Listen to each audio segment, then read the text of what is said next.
నమస్తే welcome to good news India. Operation సింధూర్తో ప్రధాని మోదీ ఇమేజ్ పెరిగిందా తగ్గిందా అనే చర్చ ప్రస్తుతం రాజకీయ వర్గాల్లో జోరుగా సాగుతోంది. దీనిపై ఎవరెన్ని విశ్లేషణలు చేసినా నిస్సందేహంగా మోదీ ఇమేజ్ పెరిగిందన్నది వాస్తవం. ఆపరేషన్ సింధూర్తో ప్రధాని నరేంద్ర మోదీ దేశంలోనే శక్తివంతమైన నేతగా ఆవిర్భవించారు. దేశంలోనే కాదు ప్రపంచంలోనే ఒక్కసారిగా మోదీ గ్రాఫ్ పెరిగింది. ప్రత్యర్థులు రకరకాల రాజకీయ కోణాల్లో ఆయన్ని విమర్శించొచ్చు, కానీ పాకిస్తాన్ని భయపెట్టడంలో, ప్రపంచ దేశాల మద్దతు కూడగట్టడంలో మోదీ ప్రదర్శించిన చాణక్యాన్ని ప్రత్యర్థులు కూడా పొగడకుండా ఉండలేని పరిస్థితి. పహల్గాంలో దాడి తర్వాత ప్రతి భారతీయుడు పాక్పై కసి తీర్చుకోవాలని కోరుకున్నాడు. అందుకు మోదీయే సరైన శక్తిని భావించారు. అయితే పాక్ కానీ ఉగ్రవాదులు గాని భారత్ని తక్కువ అంచనా వేశారు. అక్కడ ఉన్నది మోదీ. ప్లాన్ చేశారంటే ఇక తిరుగుండదు. ఇప్పుడు ప్రపంచవ్యాప్తంగా ఎలాంటి చర్చ నడుస్తోందంటే భారత్ పాక్ల మధ్య యుద్ధం కాదిది, తీవ్రవాదులు వర్సెస్ మోదీ మధ్యనే అన్నది అందరికీ అర్థమయ్యేలా చెప్పగలిగారు. దీంతో పాటు భారత సత్తాను అంతర్జాతీయ సమాజం ముందు మోదీ ఉంచగలిగారు. మరొకరు భారత్పై కన్నెత్తకుండా ఈ ఒక్క ప్రయత్నంతోనే చేశారు. భారత్కు జరిగిన నష్టం స్వల్పమే, కానీ పాక్ మాత్రం ఉగ్రవాదుల్ని ప్రోత్సహించి ఈరోజు భారీ మూల్యం చెల్లించుకోవాల్సి వచ్చింది.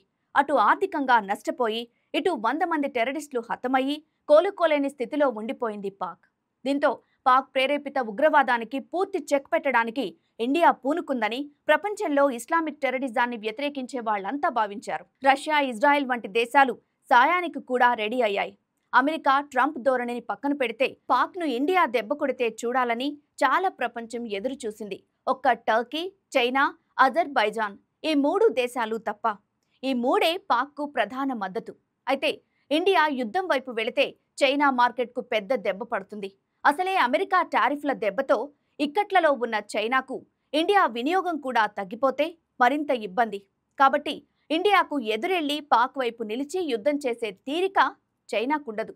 కనుక ఏదో వెనకుండి సపోర్ట్ చేస్తుంది గాని డైరెక్ట్ ఇండియాకు వ్యతిరేకంగా చైనా ఎదురెళ్లలేని పరిస్థితి. దాంతో పాక్ ఒంటరైపోయింది. కాదు మోదీ ఒంటరి దేశాన్ని చేసేశాడు. కేవలం 15 రోజుల్లోనే ఉగ్రవాదులు, వారికి అండగా నిలుస్తున్న పాక్కు గుణపాఠం మోదీ చెప్పగలిగారు. ఉగ్రవాదులు కూడా భారత్ ఆర్మీ పైన ఆగ్రహంగా లేరు. కేవలం మోదీనే లక్ష్యంగా చేసుకునే అవకాశం ఉందన్న వార్తలు వినిపిస్తున్నాయి. కరడుగట్టిన తీవ్రవాది జైషే మహ్మద్ మజూర్ అజద్ సైతం మోదీపై విషం కక్కే ప్రయత్నం చేశాడు అంటే వారిని ఆయన ఎంత దెబ్బ కొట్టాడో అర్థం చేసుకోవచ్చు. అయితే ఒక్కసారిగా కాల్పుల విరమణ ప్రకటన యావత్ భారతీయుల్ని నిరాశపరిచింది.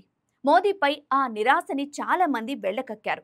కానీ ఇక్కడ మోదీ చేసింది కరెక్ట్ అని కొంచెం బుర్రపెట్టి ఆలోచన చేస్తే తెలుస్తుంది.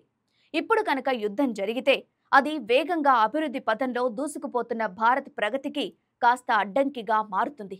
ఇందిరాగాంధీ యుద్ధం చేసిన నాడు పాక్ తలసరి ఆదాయం భారత్తో దాదాపు సమానంగా ఉండింది. భారత్ పాక్ జీవన శైలి దాదాపు ఒకే స్థాయిలో ఉండిన సమయం అది.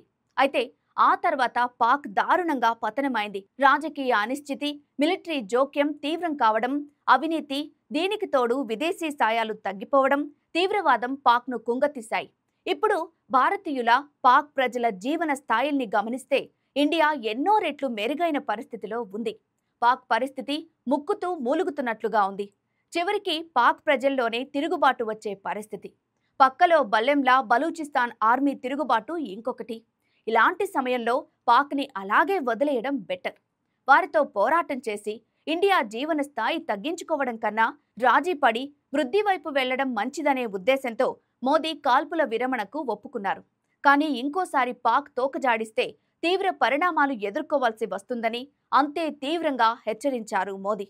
ఏదేమైనా మోదీ అంటే భరోసా ఉంటుందన్న నమ్మకాన్ని అందరిలో కలిగించారు. విమర్శకుల నోళ్లు సైతం మూయించగలిగారు. పహల్గాం దాడికి ప్రతీకారమైతే తీర్చుకున్నామని ప్రతి భారతీయుడు నమ్ముతున్నాడు. అందుకే ఆపరేషన్ సింధూర్ లాభ నష్టాలపై అంచనాల కంటే మోదీ ఇమేజ్ మాత్రం అమాంతం పెరిగిందన్నది విశ్లేషకులు సైతం అంగీకరిస్తున్న విషయం.